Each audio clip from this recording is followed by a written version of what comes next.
Hello नमस्कार जय Hind Vande Mataram friends. तो मित्रों आज આપણે 1 થી 50 જેટલા જીકેના એમસીક્યુ જોવાના છે। મિત્રો આવનારી એક્ઝામ જે છે કોન્સ્ટેબલની એની જો તમે તૈયારી કરતા હોય તો વિડીયોમાં છેલ્લે સુધી જોતા રહેજો। આપણે દરરોજ જે છે આપણી ચેનલ ઉપર આવા જીકેના વિડીયો જે છે એ લઈને આવીએ છીએ। મિત્રો નવા સિલેબસ મુજબ 50 જેટલા જીકેના એમસીક્યુ જે છે આપણે આપણી ચેનલ ઉપર દરરોજ જે છે એ લઈને આવીએ છીએ। તો મિત્રો તમે ચેનલ ઉપર નવા હોય તો ચેનલને પણ ખાસ સબસ્ક્રાઇબ કરી રાખજો। દરરોજ તમને આપણી ચેનલ ઉપર આવા જીકેના વિડીયો જોવા મળશે। તો ચાલો શરૂ કરીએ। પ્રશ્ન નંબર પહેલો, જેટ વિમાનમાં બળતણ તરીકે શું વપરાય છે? જેટ વિમાનમાં જે છે એ બળતણ તરીકે શું વપરાય છે? તો શું આવશે અહીંયા રાઈટ આન્સર? અતિશુદ્ધ કેરોસન આવશે। ઓપ્શન ડી રાઈટ આન્સર બની જશે। ખાસ યાદ રાખજો કે જેટ વિમાનમાં જે છે બળતણ તરીકે શું, તો અતિશુદ્ધ કેરોસીન જે છે એ વપરાય છે। નેક્સ્ટ ક્વેશ્ચન જોઈએ ત્યારબાદનો, ભારતમાં સીએજી કેગ દ્વારા કઈ સંસ્થાનું ઓડિટ કરવામાં આવતું નથી? ભારતના સીએજી કેગ દ્વારા જે છે એ કઈ સંસ્થાનું ઓડિટ કરવામાં આવતું નથી? તો કઈ સંસ્થા આવશે આમાં રાઈટ આન્સર? મ્યુનિસિપલ અંતર્ગત જે સંસ્થા હોય એ સંસ્થાઓનું મિત્રો ખાસ યાદ રાખજો કેગ દ્વારા જે છે એ સંસ્થાનું ઓડિટ કરવામાં આવતું નથી। મ્યુનિસિપલ અંતર્ગત જે સંસ્થાઓ હોય એ સંસ્થાઓનું ઓડિટ કેગ દ્વારા કરવામાં આવતું નથી, ખાસ યાદ રાખીશું। મિત્રો ભારતના પ્રથમ કેગ કોણ હતા આવો પ્રશ્ન પૂછાય તો શું આવશે? સેતલવાડ જે છે ભારતના પ્રથમ કેગ હતા, એ પણ આપણને જે છે સાથે સાથે ખ્યાલ હોવો જોઈએ। ત્યારબાદનો ક્વેશ્ચન જોઈએ, 6 અક્ષરનું નામ કાવ્ય સંગ્રહના રચયિતાનું નામ જણાવો। 6 અક્ષરનું નામ કાવ્ય સંગ્રહ જે છે એના રચયિતાનું નામ જે છે નીચેનામાંથી કોણ છે એ? તો શું આવશે અહીંયા રાઈટ આન્સર? રમેશ પારેખ આવશે। ઓપ્શન ડી રાઈટ આન્સર બની જશે। ખાસ યાદ રાખજો કે 6 અક્ષરનું નામ એના કાવ્ય સંગ્રહ જે છે એના રચયિતા કોણ? તો રમેશ પારેખ છે। ત્યારબાદનો ક્વેશ્ચન જોઈએ ચોથો, દ્વારકા જતા નજીકનો નારેશ્વર ગોપી તળાવ તેમજ આજુબાજુના વિસ્તારને કયા નામે ઓળખવામાં આવતો હતો? દ્વારકા જતા નજીકનો જે વિસ્તાર છે નારેશ્વર, ગોપી તળાવ તેમજ એના આજુબાજુનો વિસ્તાર જે છે એને કયા નામથી ઓળખવામાં આવતું હતું? તો શું આવશે? દારૂકા વન આવશે। ઓપ્શન બી રાઈટ આન્સર બની જશે। ખાસ યાદ રાખજો કે દ્વારકા જતા જે નજીકનો નારેશ્વર, ગોપી તળાવ અને એના આજુબાજુનો જે વિસ્તાર જે છે એને કયા નામે? તો દારૂકા વન એ નામથી ઓળખવામાં આવતું હતું, ખાસ યાદ રાખીશું। મિત્રો તમે વિડીયોમાં જે છે છેલ્લે સુધી જોતા રહેજો। આપણે છેલ્લે લાસ્ટમાં એક 51મો ક્વેશ્ચન જે છે એ રાખેલો છે જેનો આન્સર જે છે એ તમારે કોમેન્ટમાં જણાવવાનો રહેશે, તો વિડીયોમાં તમે છેલ્લે સુધી જોતા રહેજો। ત્યારબાદનો ક્વેશ્ચન જોઈએ 5મો, ભાવિ દેશભક્તો તૈયાર કરતી સૈનિક શાળા બાલાછડી કયા જિલ્લામાં આવેલી છે? ભાવિ દેશભક્તો તૈયાર કરતી સૈનિક શાળા બાલાછડી જે છે એ કયા જિલ્લામાં આવેલી છે? તો શું આવશે અહીંયા રાઈટ આન્સર?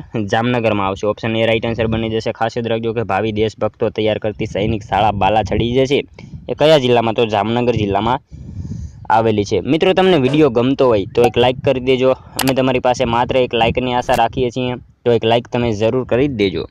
જોઈએ ત્યારબાદનું નેક્સ્ટ ક્વેશ્ચન, બાલ દિન તરીકે કોનો જન્મદિવસ ઉજવાય છે? બાલ દિન તરીકે જે છે એ કોનો જન્મદિવસ ઉજવવામાં આવે છે? તો કોનો આવશે? જવાહરલાલ નહેરુ આવશે। ઓપ્શન એ રાઈટ આન્સર બની જશે। ખાસ યાદ રાખજો કે બાલ દિન તરીકે કોનો? તો જવાહરલાલ નહેરુ જે છે એમનો જન્મદિવસ ઉજવવામાં આવે છે। નેક્સ્ટ ક્વેશ્ચન જોઈએ ત્યારબાદનો, કઈ સમિતિની ભલામણોને આધારે મૂળભૂત ફરજોનો સમાવેશ થયો છે? કઈ સમિતિની ભલામણોને આધારે જે છે એ મૂળભૂત ફરજોનો સમાવેશ કરવામાં આવેલો છે? તો શું આવશે અહીંયા રાઈટ આન્સર? સરદાર સ્વર્ણસિંહ સમિતિ આવશે। ઓપ્શન ડી રાઈટ આન્સર બની જશે। ખાસ યાદ રાખજો કે સરદાર સ્વર્ણસિંહ સમિતિ જે છે એ સમિતિની ભલામણોને આધારે જે છે એ મૂળભૂત ફરજોનો સમાવેશ કરવામાં આવેલો છે। ઓપ્શન ડી રાઈટ આન્સર બની જશે, ખાસ યાદ રાખીશું। ત્યારબાદનો ક્વેશ્ચન જોઈએ, રાષ્ટ્રીય વિકાસ પરિષદના અધ્યક્ષ કોણ હોય છે? રાષ્ટ્રીય વિકાસ પરિષદના અધ્યક્ષ જે છે નીચેનામાંથી કોણ હોય છે? તો શું આવશે અહીંયા રાઈટ આન્સર? રાષ્ટ્રીય વિકાસ પરિષદના જે છે અધ્યક્ષ મિત્રો ખાસ યાદ રાખજો ઓપ્શન સી રાઈટ આન્સર બની જશે, વડાપ્રધાન જે છે એ હોય છે। ત્યારબાદનો ક્વેશ્ચન જોઈએ 9મો, ગુજરાતના સ્થાપત્યો અને તેના સ્થળ અંગેના જોડકામાંથી સાચા જોડકા જણાવો। ગુજરાતના સ્થાપત્યો અને તેના સ્થળ અંગેના જોડકામાંથી જે છે એ સાચા જોડકા કયા છે? તો મિત્રો અહીંયા જોઈએ આપણે શું છે, સીદી સૈયદની જાળી અમદાવાદ, પુનિત વન ગાંધીનગર, સુદામા મંદિર પોરબંદર, આપેલ તમામ। તો શું આવશે અહીંયા right answer? Option D right answer બની જશે। ખાસ યાદ રાખજો સીદી સૈયદની જાળી અમદાવાદ આવશે, પુનિત વન ગાંધીનગર આવશે, સુદામા મંદિર પોરબંદર આવશે। મિત્રો અહીંયા આપેલા તમામ જે છે જોડકા એ બધા સાચા થશે, એટલા માટે આપણો રાઈટ આન્સર જે છે ઓપ્શન ડી બની જશે। ત્યારબાદનો ક્વેશ્ચન જોઈએ 74માં બંધારણીય સુધારા અનુસાર શાની રચના કરવાનું જણાવ્યું? 74માં બંધારણીય સુધારા દ્વારા જે છે એ શાની રચના કરવાનું જે છે એ જણાવવામાં આવેલું હતું? તો શું આવશે અહીંયા રાઈટ આન્સર? વોર્ડ સમિતિ આવશે। ઓપ્શન બી રાઈટ આન્સર બની જશે। ખાસ યાદ રાખજો કે 74માં બંધારણીય સુધારા અનુસાર જે છે એ વોર્ડ સમિતિ જે છે એ રચવાનું જણાવવામાં આવેલું હતું। ત્યારબાદનો ક્વેશ્ચન જોઈએ, શેની સહાયથી અન્યત્ર રહેલ તજજ્ઞને કોઈ સાંભળી શકાય છે? શેની સહાયથી જે છે અન્યત્ર રહેલું જે તજજ્ઞ જે છે એને જોઈ કે સાંભળી શકાય છે? શેની સહાયથી આવશે? વિડીયો કોન્ફરન્સ આવશે. ઓપ્શન બી રાઈટ આન્સર બની જશે, ખાસ યાદ રાખીશું. ત્યારબાદનું ક્વેશ્ચન જોઈએ, પરિક્રમા એ કોનો કાવ્ય સંગ્રહ છે? પરિક્રમા જે છે એ કોનો કાવ્ય સંગ્રહ છે? તો શું આવશે અહીંયા રાઈટ આન્સર? પરિક્રમા જે છે એ શું આવશે? બાલ મુકુંદ દવે જે છે. ઓપ્શન ડી રાઈટ આન્સર બની જશે. ખાસ યાદ રાખજો કે પરિક્રમા એ કોનો? તો બાલ મુકુંદ દવે એમનો કાવ્ય સંગ્રહ છે. ત્યારબાદનું ક્વેશ્ચન જોઈએ, પ્રથમ રાષ્ટ્રીય આયોજન સમિતિના અધ્યક્ષ કોણ હતા? પ્રથમ રાષ્ટ્રીય આયોજન સમિતિના અધ્યક્ષ જે છે નીચેનામાંથી કોણ હતા? તો શું આવશે અહીંયા રાઈટ આન્સર? જવાહરલાલ નહેરુ આવશે. ઓપ્શન બી રાઈટ આન્સર બની જશે. ખાસ યાદ રાખજો કે પ્રથમ રાષ્ટ્રીય આયોજન સમિતિના અધ્યક્ષ જે છે એ કોણ? તો જવાહરલાલ નહેરુ હતા. મિત્રો, રાષ્ટ્રીય આયોજન સમિતિ એટલે કે નીતિ આયોગ થશે. રાષ્ટ્રીય આયોજન સમિતિ એટલે શું? તો નીતિ આયોગ થશે. મિત્રો, નીતિ આયોગના અધ્યક્ષ જે છે એ હંમેશા કોણ આવશે? પ્રાઇમ મિનિસ્ટર જ હોય છે. અને નીતિ આયોગની સ્થાપના જે છે 1 જાન્યુઆરી 2015માં થઈ હતી. એ પણ આપણને ખ્યાલ હોવો જ જોઈએ. ત્યારબાદનો ક્વેશ્ચન જોઈએ, આંતરરાષ્ટ્રીય સ્તરે ગરીબી નિવારણ દિવસ કઈ તારીખે મનાવવામાં આવે છે? આંતરરાષ્ટ્રીય સ્તરે જે છે ગરીબી નિવારણ દિવસ જે છે કઈ તારીખે મનાવવામાં આવે છે? તો શું આવશે રાઈટ આન્સર અહીંયા?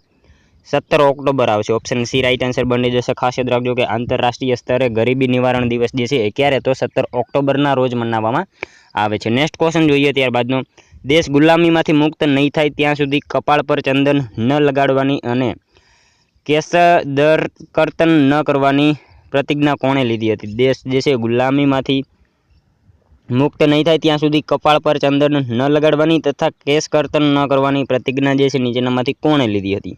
તો કોણ આવશે? Vasudev Balwantrai Phadke. Option D right answer બની જશે. એમણે જે છે આ શપથ લીધેલી હતી કે જ્યારે દેશ જે છે જ્યાં સુધી ગુલામીમાંથી મુક્ત નહીં થાય ત્યાં સુધી એ કપાળ પર ચંદન ન લગાડવાની અને કેસ કર્તન ન કરવાની પ્રતિજ્ઞા જે છે એમણે લીધેલી હતી. ખાસ યાદ રાખીશું. ત્યારબાદનું ક્વેશ્ચન જોઈએ, ભારતના બંધારણના આમુખને ભારતની રાજકીય જન્મ કુંડળી તરીકે ઓળખાવનાર કોણ હતા? ભારતના બંધારણના આમુખને જે છે ભારતની રાજકીય જન્મ કુંડળી તરીકે ઓળખાવનાર જે છે નીચેનામાંથી કોણ હતા? તો કનૈયાલાલ મુનશી આવશે. ઓપ્શન એ રાઈટ આન્સર બની જશે. આપણે સૌ જાણીએ છીએ કે મિત્રો, ભારતના બંધારણના આમુખને ભારતની રાજકીય જન્મ કુંડળી તરીકે ઓળખાવનાર કોણ? તો કનૈયાલાલ મુનશી હતા. ત્યારબાદનું ક્વેશ્ચન જોઈએ, કયા બંધારણીય સુધારાથી સંપત્તિના અધિકારને મૂળભૂત હકોની યાદીમાંથી રદ કરવામાં આવ્યો છે? કયા બંધારણીય સુધારાથી જે છે એ સંપત્તિના અધિકારને મૂળભૂત હકોની યાદીમાંથી રદ કરવામાં આવ્યો છે? તો 44માં આવશે. ઓપ્શન બી રાઈટ આન્સર બની જશે. ખાસ યાદ રાખજો કે 44માં બંધારણીય સુધારાથી જે છે સંપત્તિના અધિકારને મૂળભૂત હકોની યાદીમાંથી જે છે એ રદ કરવામાં આવેલો છે. ત્યારબાદનું ક્વેશ્ચન જોઈએ, 18મો, બંધારણની પ્રથમ બેઠક કઈ તારીખે મળી હતી? બંધારણની જે છે પ્રથમ બેઠક એ કઈ તારીખે મળી હતી? તો કઈ આવશે રાઈટ આન્સર અહીંયા? 9 ડિસેમ્બર 1946 આવશે. ઓપ્શન બી રાઈટ આન્સર બની જશે. ખાસ યાદ રાખજો કે બંધારણની પ્રથમ બેઠક જે છે એ ક્યારે? તો 9 ડિસેમ્બર 1946ના રોજ મળી હતી. ત્યારબાદનું ક્વેશ્ચન જોઈએ, ગુજરાતના સત્યાગ્રહીઓની યાદી પ્રમાણે યોગ્ય ક્રમ કયો છે? ગુજરાતના સત્યાગ્રહો જે છે થયા એની યાદી પ્રમાણે નીચેનામાંથી યોગ્ય ક્રમ જે છે એ કયો થશે? તો શું આવશે? ખેડા, બોરસદ, બારડોલી અને દાંડીકૂચ. ઓપ્શન બી રાઈટ આન્સર બની જશે. પહેલા ખેડા સત્યાગ્રહ આવશે, પછી બોરસદ સત્યાગ્રહ આવશે, બારડોલી આવશે, દાંડીકૂચ આવશે. આ ઓપ્શન બી જે છે આપણો રાઈટ આન્સર બની જશે યોગ્ય ક્રમ પ્રમાણે. ખાસ યાદ રાખીશું. ત્યારબાદનું ક્વેશ્ચન જોઈએ, પાટણના પટોળાની કળા કયા રાજવીના સમયમાં વિકાસ પામી હતી? પાટણના પટોળાની કળા જે છે કયા રાજવીના સમયમાં જે છે એ વિકાસ પામી હતી? તો શું આવશે? સિદ્ધરાજ જયસિંહ આવશે. ઓપ્શન બી રાઈટ આન્સર બની જશે. ખાસ યાદ રાખજો કે પાટણના પટોળાની કળા જે છે કયા રાજવી? તો સિદ્ધરાજ જયસિંહ જે છે એમના સમયમાં વિકાસ પામેલી હતી. નેક્સ્ટ ક્વેશ્ચન જોઈએ ત્યારબાદનો 21મો, વિશ્વમાં સૌપ્રથમ કયા દેશમાં ગ્રંથાલય ધારો અસ્તિત્વમાં આવ્યો હતો? વિશ્વમાં સૌપ્રથમ જે છે કયા દેશમાં ગ્રંથાલય ધારો એ અસ્તિત્વમાં આવ્યો? તો ઇંગ્લેન્ડમાં આવશે. ઓપ્શન એ રાઈટ આન્સર બની જશે. ખાસ યાદ રાખીશું કે વિશ્વમાં જે છે સૌપ્રથમ કયા દેશમાં ગ્રંથાલય ધારો? તો ઇંગ્લેન્ડમાં જે છે એ ગ્રંથાલય ધારો અસ્તિત્વમાં આવ્યો હતો. ત્યારબાદનું ક્વેશ્ચન જોઈએ, ભારતીય આંકડાશાસ્ત્રીય સંસ્થા કયા વર્ષમાં કલકત્તામાં સ્થાપેલી હતી? ભારતીય આંકડાશાસ્ત્રીય સંસ્થા કયા વર્ષમાં જે છે કોલકાતામાં સ્થાપેલી હતી? તો 1931 આવશે અહીંયા. ઓપ્શન એ રાઈટ આન્સર બની જશે. ખાસ રાખજો કે ભારતીય આંકડાશાસ્ત્રીય સંસ્થા જે છે 1931માં કલકત્તામાં સ્થાપેલી હતી. નેક્સ્ટ ક્વેશ્ચન જોઈએ ત્યારબાદનો, રાજા પ્રહલાદ દેવ દ્વારા કયું નગર વસાવવામાં આવ્યું હતું? રાજા પ્રહલાદ દેવ દ્વારા જે છે કયું નગર વસાવવામાં આવેલું હતું? તો શું આવશે? પાલનપુર આવશે. ઓપ્શન બી રાઈટ આન્સર બની જશે. ખાસ રાખજો કે રાજા પ્રહલાદ દેવ દ્વારા જે છે કહ્યું તો પાલનપુર જે છે એ નગર વસાવવામાં આવેલું હતું, જે બનાસકાંઠાનું મુખ્ય મથક છે, પણ આપણને ખ્યાલ હોવો જ જોઈએ. નેક્સ્ટ ક્વેશ્ચન જોઈએ ત્યારબાદનો. ઈસવીસન 1540-41માં સુરતમાં ફિરંગી હુમલા અટકાવવા માટે મુસ્લિમ શાસકો દ્વારા એક ઐતિહાસિક કિલ્લો બનાવવામાં આવ્યો હતો. આ કિલ્લો કોણે બનાવ્યો હતો મિત્રો? અહીંયા વાત કરવામાં આવેલી છે ઈસવીસન 1540-41માં સુરતમાં ફિરંગી હુમલા અટકાવવા માટે મુસ્લિમ શાસકો દ્વારા જે છે એક ઐતિહાસિક કિલ્લો બનાવવામાં આવ્યો હતો. તો આ કિલ્લો જે છે એ કોણે બનાવ્યો હતો? તો શું આવશે અહીંયા રાઈટ આન્સર?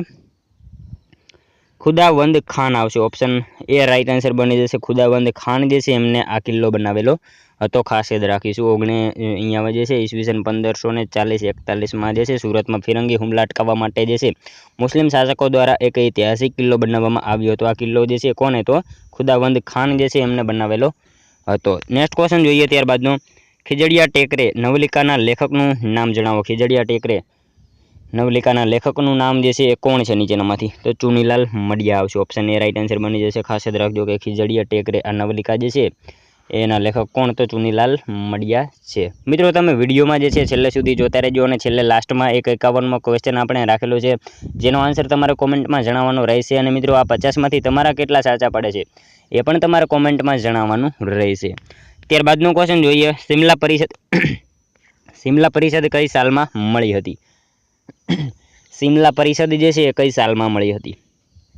તો શું આવશે? 1945 આવશે. ઓપ્શન એ રાઈટ આન્સર બની જશે. ખાસ યાદ રાખજો કે સિમલા પરિષદ કઈ સાલમાં? તો 1945માં મળેલી હતી. મિત્રો વેવેલ યોજના પર ચર્ચા માટે દેશના રાજકીય પક્ષો સાથે વાઇસરોય વેવેલ જૂન 1945ના રોજ જે છે સિમલા પરિષદ બોલાવી. તેમાં 22 પ્રતિનિધિઓએ ભાગ લીધો હતો, અને અબુલ કલામ આઝાદે સિમલા સંમેલનની નિષ્ફળતાને જે છે જલ વિભાજકની સંજ્ઞા આપી હતી. એ પણ આપણને સાથે સાથે જે છે ખ્યાલ હોવો જ જોઈએ.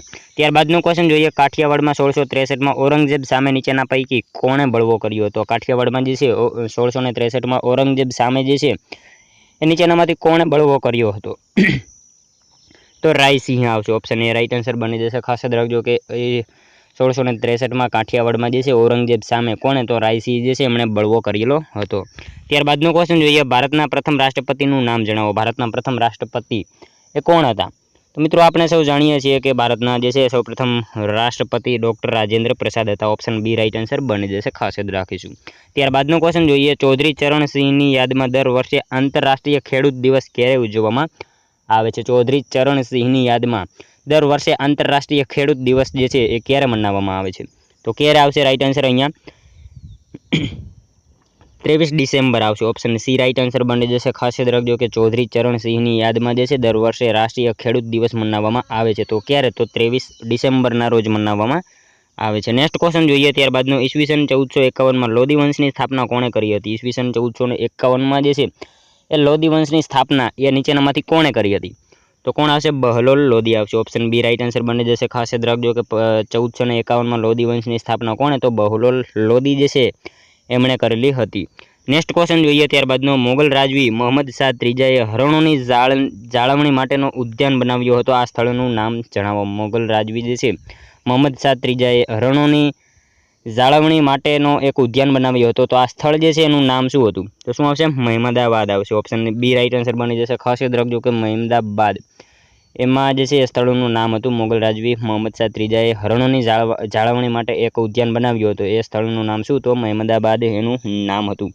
ત્યારબાદનો ક્વેશ્ચન જોઈએ. 32મો. યોગ્ય લાયકાત વિના જાહેર હોદ્દો ધારણ કરનાર વ્યક્તિ પર કઈ રીટ કરી શકાય? યોગ્ય લાયકાત વિના જાહેર હોદ્દો ધારણ કરનાર વ્યક્તિ ઉપર જે છે એ કઈ રીટ જે છે એ કરી શકાય? તો શું આવશે અહીંયા રાઈટ આન્સર? અધિકાર પૃચ્છા આવશે. ઓપ્શન ડી રાઈટ આન્સર બની જશે. ખાસ યાદ રાખજો કે યોગ્ય લાયકાત વિના જાહેર હોદ્દો ધારણ કરનાર વ્યક્તિ ઉપર કઈ રીટ? તો અધિકાર પૃચ્છા એ રીટ જે છે એ કરી શકાય છે. નેક્સ્ટ ક્વેશ્ચન જોઈએ. ત્યારબાદનો. લુઈસ એસિડ છે તે લુઈસ એસિડ જે છે એ શું છે? તો શું આવશે અહીંયા? ઇલેક્ટ્રોન જોડ સ્વીકારનાર છે. ઓપ્શન એ રાઈટ આન્સર બની જશે. લુઈસ એસિડ જે છે એ શું? તો ઇલેક્ટ્રોન જોડને જે છે એ સ્વીકારનાર છે. ત્યારબાદનો ક્વેશ્ચન જોઈએ. નીચે આપેલામાંથી કઈ મૂળભૂત રાશિ નથી? નીચે આપેલામાંથી જે છે કઈ મૂળભૂત રાશિ નથી?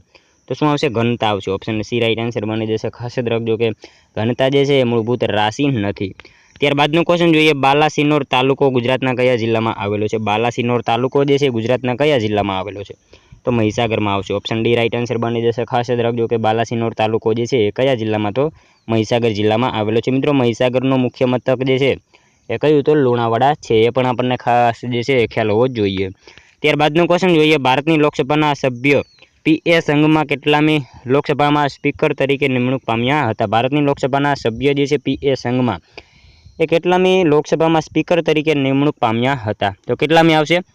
11મી લોકસભા આવશે। ઓપ્શન બી રાઈટ આન્સર બની જશે। ખાસ યાદ રાખજો કે ભારતની લોકસભાના સભ્ય પીએ સંઘમાં જે છે કેટલામી, તો 11મી લોકસભામાં જે છે સ્પીકર તરીકે નિમણૂક પામેલા હતા। ત્યારબાદનો ક્વેશ્ચન જોઈએ 37મો, લોકસભામાં અંદાજપત્ર રજૂ કરવાની બંધારણીય જવાબદારી કોની છે? લોકસભામાં અંદાજપત્ર રજૂ કરવાની બંધારણીય જવાબદારી જે છે એ નીચેનામાંથી કોની છે?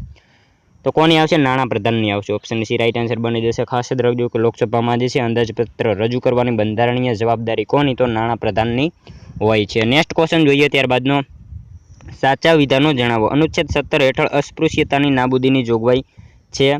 અનુચ્છેદ 16 હેઠળ જાહેર નોકરીની બાબતોની સમાનતાની જોગવાઈ છે। તો મિત્રો અહીંયા આપેલા બંને વિધાનો સાચા થશે। ઓપ્શન સી રાઈટ આન્સર બની જશે। અનુચ્છેદ 17 હેઠળ જે છે અસ્પૃશ્યતાની નાબૂદીની જોગવાઈ આપવામાં આવેલી છે એ પણ સાચું છે, અને 16માં હેઠળ જે છે જાહેર નોકરીની બાબતોમાં સમાનતાની જોગવાઈમાં એની વાત કરવામાં આવેલી છે। બંને વિધાનો સાચા થશે। ત્યારબાદનો ક્વેશ્ચન જોઈએ, સાચા વિધાનો જણાવો। રાષ્ટ્રીય મહિલા આયોગનું મુખ્ય મથક નવી દિલ્હી ખાતે આવેલું છે। તેની સ્થાપના વર્ષ 1992ના રોજ કરાઈ હતી। તો મિત્રો અહીંયા આપેલા બંને વિધાનો સાચા થશે। ત્રણેય વિધાનો તે વૈધાનિક સંસ્થા છે। આપેલ તમામ વિધાનો જે છે મિત્રો સાચા થશે। ખાસ યાદ રાખજો કે રાષ્ટ્રીય મહિલા આયોગનું મુખ્ય મથક નવી દિલ્હી ખાતે આવેલું છે। તેની સ્થાપના 1992ના રોજ કરવામાં આવેલી હતી અને તે એક વૈધાનિક સંસ્થા છે। ત્રણેય વિધાનો જે છે સાચા થશે। મિત્રો તે મહિલા અને બાળ વિકાસ મંત્રાલય હેઠળની એક વૈધાનિક સંસ્થા છે। એનું મુખ્ય મથક જે છે નવી દિલ્હી ખાતે આવેલું છે। રાષ્ટ્રીય મહિલા આયોગ અધિનિયમ 1990 હેઠળ 31 જાન્યુઆરી 1992ના રોજ રાષ્ટ્રીય મહિલા આયોગની સ્થાપના કરવામાં આવી છે। મિત્રો રાષ્ટ્રીય મહિલા આયોગ અધ્યક્ષની નિમણૂક જે છે કેન્દ્ર સરકાર દ્વારા કરવામાં આવે છે, એ પણ આપણને સાથે સાથે જે છે ખ્યાલ હોવો જ જોઈએ। ત્યારબાદનો ક્વેશ્ચન જોઈએ 40મો, શિવાજીનો રાજ્યાભિષેક કયા સ્થળે થયો હતો? શિવાજીનો રાજ્યાભિષેક જે છે એ કયા સ્થળે થયો હતો? તો શું આવશે અહીંયા રાઈટ આન્સર? રાયગઢ આવશે। ઓપ્શન એ રાઈટ આન્સર બની જશે। ખાસ યાદ રાખજો કે શિવાજીનો રાજ્યાભિષેક જે છે ક્યાં, તો રાયગઢ ખાતે થયેલો હતો। ત્યારબાદનો ક્વેશ્ચન જોઈએ, હુમાયુનો મકબરો ક્યાં આવેલો છે? હુમાયુનો મકબરો એ ક્યાં આવશે? દિલ્હી ખાતે આવશે। ઓપ્શન એ રાઈટ આન્સર બની જશે। ખાસ યાદ રાખજો કે હુમાયુનો મકબરો ક્યાં, તો દિલ્હી ખાતે આવેલો છે। ત્યારબાદનો ક્વેશ્ચન જોઈએ, કાગળની સૌપ્રથમ શોધ કયા દેશમાં થઈ હતી? કાગળની સૌપ્રથમ શોધ એ મિત્રો સાવ ઇઝી ક્વેશ્ચન છે, ચીનમાં થઈ હતી। ઓપ્શન ડી રાઈટ આન્સર બની જશે। કાગળની સૌપ્રથમ શોધ ક્યાં, તો ચીનમાં થઈ હતી। નેક્સ્ટ ક્વેશ્ચન જોઈએ ત્યારબાદનો, ગુજરાતમાં બુદ્ધનો સ્તૂપ ક્યાં આવેલો છે? ગુજરાતમાં બુદ્ધનો સ્તૂપ જે છે ક્યાં આવેલો છે? તો દેવની મોરી। ઓપ્શન સી રાઈટ આન્સર બની જશે। ગુજરાતમાં બુદ્ધનો સ્તૂપ ક્યાં, તો દેવની મોરી ખાતે આવેલો છે। નેક્સ્ટ ક્વેશ્ચન જોઈએ ત્યારબાદનો, ભારતમાં સૌપ્રથમ વખત સર્વોચ્ચ ન્યાયાલયની શરૂઆત ક્યારે કરવામાં આવી? ભારતમાં સૌપ્રથમ વખત સર્વોચ્ચ ન્યાયાલયની શરૂઆત જે છે એ ક્યારે કરવામાં આવી? તો ક્યારે આવશે રાઈટ આન્સર અહીંયા? 28/1/1950 આવશે। ઓપ્શન સી રાઈટ આન્સર બની જશે। ભારતમાં સૌપ્રથમ વખત સર્વોચ્ચ ન્યાયાલયની શરૂઆત ક્યારે? તો 28/1/1950ના રોજ કરવામાં આવેલી હતી। ત્યારબાદનો ક્વેશ્ચન જોઈએ, ખ્વાજા મહેમૂદ દરિયાઈ દુલ્લાનું પવિત્ર સ્થાનક કયા જિલ્લામાં આવેલું છે? ખ્વાજા મહેમૂદ દરિયાઈ દુલ્લાનું પવિત્ર સ્થાનક જે છે કયા જિલ્લામાં આવેલું છે? તો શું આવશે અહીંયા રાઈટ આન્સર? મહીસાગર જિલ્લામાં આવશે। ઓપ્શન બી રાઈટ આન્સર બની જશે। ખાસ યાદ રાખજો કે ખ્વાજા મહેમૂદ દરિયાઈ દુલ્લાનું પવિત્ર સ્થાનક જે છે ક્યાં, તો મહીસાગર જિલ્લામાં આવેલું જ છે। ત્યારબાદનો ક્વેશ્ચન જોઈએ, કર્કવૃત ભારતના કેટલા રાજ્યોમાંથી પસાર થાય છે? કર્કવૃત ભારતના કેટલા રાજ્યોમાંથી પસાર થાય છે? તો 8 રાજ્યોમાંથી આવશે। ઓપ્શન સી રાઈટ આન્સર બની જશે। ખાસ યાદ રાખજો કે કર્કવૃત જે છે એ કેટલા, તો 8 રાજ્યોમાંથી પસાર થાય છે। ત્યારબાદનો ક્વેશ્ચન જોઈએ, સાચા વિધાનો જણાવો। તારંગા ડુંગર મહેસાણામાં આવેલ છે। તારંગા ડુંગર જે છે મહેસાણા જિલ્લામાં આવેલા છે। તેમાં આવેલ જૈન દેરાસર કુમારપાળના સમયમાં બંધાયું હતું। તો મિત્રો શું અહીંયા થશે રાઈટ આન્સર? બંને વિધાનો સાચા થશે। ઓપ્શન સી રાઈટ આન્સર બની જશે। ખાસ યાદ રાખજો કે તારંગા ડુંગર જે છે મહેસાણામાં આવેલ છે અને એમાં આવેલ જૈન દેરાસર જે છે કુમારપાળના સમયમાં બંધાયેલું હતું। બંને વિધાનો સાચા થશે। મિત્રો એની વાત કરીએ તો તારણગીરી અથવા તારણ દુર્ગ તરીકે પણ એ જાણીતું છે, પણ આપણને ખ્યાલ હોવો જોઈએ। બૌદ્ધ ધર્મોની જે છે દેવી તારાના નામે ઓળખાતા તારંગા ડુંગર પર કુમારપાળના સમયમાં બંધાયેલું જૈન દેરાસર છે, જ્યાં એક જ શિલામાંથી જે છે કોતરેલી અજીતનાથની મૂર્તિ છે, એ પણ આપણને ખ્યાલ હોવો જોઈએ। ત્યારબાદનો ક્વેશ્ચન જોઈએ, કચ્છનું નાનું રણ કચ્છના કયા ભાગમાં આવેલું છે? કચ્છનું નાનું રણ જે છે એ કચ્છના કયા ભાગમાં આવેલું છે? તો પૂર્વ ભાગમાં આવશે. ઓપ્શન બી રાઈટ આન્સર બની જશે. કચ્છનું નાનું રણ જે છે કચ્છના પૂર્વ ભાગમાં આવેલું છે. ત્યારબાદનો ક્વેશ્ચન જોઈએ, વણાકબોરી બંધ કઈ નદી પર આવેલો છે? વણાકબોરી બંધ જે છે એ કઈ નદી ઉપર આવેલો છે? તો મહી નદી આવશે. ઓપ્શન ડી રાઈટ આન્સર બની જશે. ખાસ યાદ રાખજો કે વણાકબોરી બંધ જે છે એ કઈ નદી? તો મહી નદી ઉપર આવેલો છે. ત્યારબાદનો ક્વેશ્ચન જોઈએ 50મો, ધાનેરા તાલુકો ગુજરાતના કયા જિલ્લામાં આવેલો છે? ધાનેરા તાલુકો જે છે એ કયા જિલ્લામાં આવેલો છે? તો શું આવશે અહીંયા રાઈટ આન્સર? મિત્રો કોન્સ્ટેબલની તૈયારી કરતા હોય તો આ તાલુકા જે છે કયા જિલ્લામાં આવેલા છે, કયા જિલ્લાનું મુખ્ય મથક કયું છે, એ પણ બધું જે છે આપણને ખ્યાલ હોવો જ જોઈએ. તો આ ધાનેરા તાલુકો ક્યાં આવશે? બનાસકાંઠામાં આવશે. ઓપ્શન ડી રાઈટ આન્સર બની જશે. ખાસ યાદ રાખજો કે ધાનેરા તાલુકો જે છે એ કયા જિલ્લામાં? તો બનાસકાંઠા જિલ્લામાં આવેલો છે. જોઈએ ત્યારબાદનો નેક્સ્ટ ક્વેશ્ચન 51મો, જેનો આન્સર જે છે મિત્રો તમારે કોમેન્ટમાં જણાવવાનો રહેશે. ભારતમાં બનેલ સૌપ્રથમ કમ્પ્યુટર કયું છે? ભારતમાં બનેલું સૌપ્રથમ કમ્પ્યુટર જે છે એ કયું છે? તો મિત્રો એક આનો આન્સર તમારે કોમેન્ટમાં જણાવવાનો રહેશે. મિત્રો અહીંયા સુપર કમ્પ્યુટર જો પૂછેલું હોત તો હું તમને કહી દઉં કે પરમ જવાબ આવે. સુપર કમ્પ્યુટર, ભારતમાં બનેલું સુપર કમ્પ્યુટર કયું છે એમ પૂછ્યું હોત તો પરમ જવાબ આવે.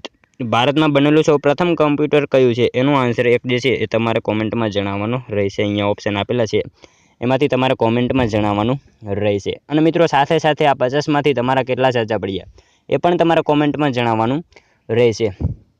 તો મિત્રો આ તો વિડીયો, તમને જો વિડીયો પસંદ આવ્યો હોય તો એક લાઇક કરી તમારા મિત્રો જોડે શેર કરી એમને જે છે એમને ખૂબ અને ખૂબ ઉપયોગી બનવાનો છે વિડીયો, તો એમના મિત્રો જોડે છે એ તમારે શેર કરી દેવાનો છે. તો મળશું હવે કાલે બીજા વિડીયોમાં. ત્યાં સુધી જય હિન્દ, વંદે માતરમ.